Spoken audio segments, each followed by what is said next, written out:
Hi YouTube, hi friends, అందరూ ఎలా ఉన్నారు? నేనైతే చాలా బాగున్నాను. మీరు ఎలా ఉన్నారు? సండే స్పెషల్ ఏమండి? సండే స్పెషల్ మీరు ఇంట్లో ఏం చేశారు నా కమెంట్ బాక్స్ కమెంట్ చేయండి. ఈరోజు మా ఇంట్లో సండే స్పెషల్ అయితే చికెన్ ఫ్రై, రసం అండ్ ఎగ్ ఫ్రై ఈ టూ ఉంది అండి.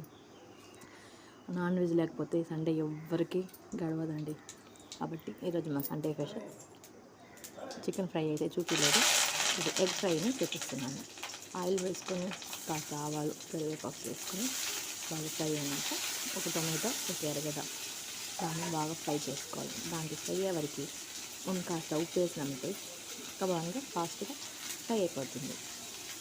బాగా ఫ్రై చేసుకొని 5 మెంబర్స్ అండి మా ఇంట్లో అయితే. మేము ఒకరు ఎగ్ తింటారు కాబట్టి 4 ఎగ్ వేసుకుంటాం. 4 ఎగ్ వేసి బాయిల్ చేసుకొని దాన్ని తొక్క తీసి తనగా సపరేట్గా పెట్టుకుంటాం. ఇది టొమాటో ఎర్రగడ్డ బాగా ఫ్రై అయినాక దాన్ని కాస్త మనం ఉప్పు వేసేస్తున్నాం కాబట్టి పసుపు పొడి, మిరప్పొడి వేసుకొని కాస్త ఒక రవ్వ టొమాటో ఎర్రగడ్డ అన్నీ వేసినాం కాబట్టి ఒక కాస్త నీళ్ళు పోసుకున్నామంటే బాగా చక్కగా ఉడికిపోతుంది. కాస్త అంటే ఒక సుక్కే, ఎక్కువగా వద్దు, లైట్గా ఉప్పు కారం అన్నీ కరగాలి కదా, అంతే. నీళ్ళు పోసుకుని బాయిల్ అయినాక మనం 4 ఎగ్ ఎత్తి పెట్టుకున్నాం కదా, దాన్ని దీంట్లో వేసేయాలి. ఇది బాగా మరిగించినాక మనం ముద్దగా వస్తుంది. దీంట్లో మనం పెప్పర్ పౌడర్ వేసుకోవచ్చునండి. టేస్ట్ చాలా బాగుంటుంది. నేను 1/2 స్పూన్ పెప్పర్ పౌడర్ని దీంట్లో వేసుకుంటున్నాను.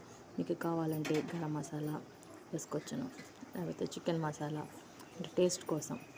మేము గరం మసాలాని వేయకుండా పెప్పర్ మసాలా మాత్రం ఎగ్లో వేసుకొని కలుపుకొని అంతే.